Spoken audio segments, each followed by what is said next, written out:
Nigeria have a lot of talented young people who have no access to capital, no access to training, but they have not supported to government. Business ideas. Fantastic first-class people. I've been to schools all over the world. Nigerian people are more brighter because I competed with them, and I know they can't even go to school in the condition we go to school here. And pass. They won't pass. Ordinary president, I tell you, one of the schools, you know where you go to school, and they choose the type of meat I want to eat, the type of fish. They feel like, one of the schools where I go, if I tell you, now, ordinary day, I go tell you the story. Where I go, say, I not even fit eat, waiting the result, because I think, say, I go pay extra money. Until somebody come tell me, say, the money where you don't pay, don't cover this. I say, Chineke, I go finish your food. So, production. That brings you to what, just to give you an example, what somebody said about textile. Somebody asked a question about textile.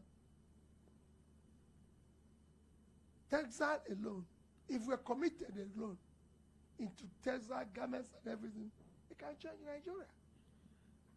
I was in Bangladesh for 1 week.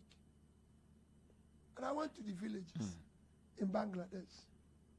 Today, Bangladesh exports to the world garments of $36 billion to wise what to do in oil. And if you go there, out of about 10 million people that are employed in that business, 6 million are women. Looking after the children. So you could see. All we do here is to sell 18 billion oil and talking about sharing formula. Nobody talks about production formula. You are talking about how to reduce poverty. It's same thing. You have not invested in the engine of growth. The engine of growth of a nation, I can combine all this into one question, is your micro, small, medium businesses. And I'm going to use 3 different countries to tell you how. Indonesia. I was there for 2 weeks. You go to Indonesia today, 98% of the companies in Indonesia are small businesses. They employ 90% of Indonesian labor. Indonesia is a country of about 250 million. In a 250 million country, where about 60% is supposed to be employed, so they have employment of 150 million. Out of which, small businesses is employing about 130, 140 million. They're not doing that here because they're not supposed. They even have ministry of small businesses, and they have a what you can call a percentage. All financial institutions must lend to small businesses. So they must lend. Financial institutions must. There's a percentage of where they are lending. So if you have 1 naira to lend, 25% must go to small businesses. And I can show you, same thing is what is applicable in Bangladesh and other countries. Today, the most, in terms of economic growth, is China. In China, with all the exports, production, China's GDP contribution is from small businesses. Small businesses in China employs 60% of the labor. Today, China with 1.4 billion persons, 800 million is employed. 540 is employed by small businesses. In fact, in townships, in urban areas, small businesses employ 80% of the labor. That is what is happening in China. Here we talk about we have no revenue. You don't have revenue because you have poor people. Poor people cannot pay you revenue because they have no money. They are not doing anything. So the more you put people out of poverty, the more revenue you generate. For example, China budget, annual budget is 4 trillion. 3.2 trillion comes from tax. 50% of that is the contribution from small businesses. So you have no small business to employ anybody. If you go to bank lending, I come from that background, financial background. If you go to bank lending today, out of our 3 trillion lending, that's about 30 trillion is what is now you can call bank lending in Nigeria. Less than 5% go to small businesses. Small businesses are harassed by government. Small businesses are overtaxed. No support from government. I started my business as a small business. While I lived in England, government was supporting me. They were even visiting my office. As a Nigerian in England? Nigerian, yes, in England. Did very well. I was doing very well. I can show you. My bank started giving me money from giving me support of £10,000. Honored President, when I live here, I'll show you now, because I'm sure it's in my bag.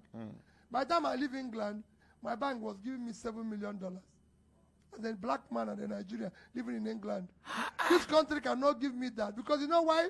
In England, they don't have all these things they ask you here. Where is your mother's house? Where is your father's house? Your education is assumed to be your collateral. It's a collateral intelligence because it's a knowledge economy. If Bill Gates and Steve Jobs were here, nobody would give them job.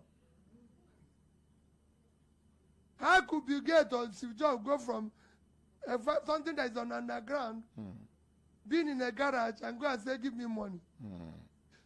Nobody. But because there's intellectual capital is used as a guarantee. That's why they're doing what they're doing. People can lend them or people can invest in them. Here, the bank wouldn't even allow them to come in. So these are things we need to change. In China, most of the big export businesses are done by small businesses because, and they are supported by government. When last did the government support anybody here? Nothing. You only see it in even TV. the Smedan. No, that was just on TV. Not They just TV. TV and radio. Okay. No. Okay. But not our radio, not our TV and radio. I live in Onitsha. I'm a trader. So I meet these people every day. And I can tell you, you can change here and make Nigeria not an import nation, an export nation. That's why countries survive. I was in Morocco just 3 weeks ago. I told Morocco is exporting 40-something billion worth of exports, dollars, without oil. The only thing we do here is share 18 billion oil money. We must change this country to production. Thank you. It's not a difficult thing. Can we have hope? Somebody said, can we have hope? Yes. The job of government is to give people hope. And you have to be in it. So the man who is going to govern, that's why what you people are doing here. Please, don't listen to our talk. Investigate. Verify. Talk is cheap. We have too many people who can talk here. Talk anyhow and say anything you like. Sweet things. But let us verify. When they go there, so let us know the last place you pass. How did you do it? I told somebody a story. And I said, I was chairman of SEC. Go there. The day I came in Naija as chairman, that they showed me, they said, you have this car, you have this vehicle, you have this, and we're going to pay this house allowance. I said, I don't want anything from you. I said, go there and ask them whether they give me tire. Security and Exchange. Go there now. Security and Exchange Commission in Abuja. I said, go and ask them whether they gave me 1 hour for sitting allowance. Then I told them, I said, let's fix this place. God gave me enough. So don't come here and confuse anybody. Somebody said to me, oh, next week, oh, what about your house in Abuja? I said, no, get house in Abuja. I don't live in Abuja, I live on it. My house is there. If I come here in a hotel, I pay, sleep. I'm not worried, but I'm okay. I'm very, very comfortable. I have enough to pay my bill. But we must reduce our greed so the country can work. Thank you very much. Thank you. Finally, your last few words. You don't answer all the questions, Abi. So my last few words. Yes, sir. Maybe the word pension. Somebody talked about paying wife pension. You can. And doctor who said he's out of Nigeria had to come back. Doctor, what we are going to do is to invest in producing more doctors, some for even for export, so we can get the rest of. This country does not take advantage. It's not been proved that in 2030, the world will lack people in computer engineering areas. In 2030. The world will be shortage of over 10 million nurses and midwives. In 2030. In 2030. So in Ghana have the best school of technology. They are producing the product for tomorrow. Today, we get less than 20 billion in diaspora remittance. It used to be 25.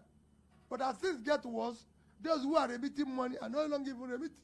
And we have only 5 million people. Philippines gets over 50 billion from diaspora remittances. Egypt is now getting almost 30. Bangladesh is 30 something. And we are getting just 18 from oil. So we actually need to educate our people and export them. If you go to Dubai, go to UK, go to everywhere, all the drivers and killers are Egyptians, Filipinos, Afghanistan. Everybody is exporting people. So we need to train more doctors here. The ones that will stay, the ones who will export for diaspora remittance. That's why we have foreign exchange. So for me, it's a win-win, but we need to invest in education. For the pension for the wives, as the economy is going, we will do all that. My last one. Please, we have no other country. We must stop the abuse of this country. The country we are abusing today will take its revenge on our children and our grandchildren. Everybody collectively must stop this. This country can be better. All it requires is people who have sincere purpose to lead it and serve it faithfully. Thank you. You can fight corruption, you can do anything. It's a very easy thing. Once you, the principal person, is not stealing, your family is not stealing, your friends are not stealing, you reduce it by 50%. Let people go to Anambra State and show me the monies that are missing. And to conclude it on that president, no thief can leave what you can steal.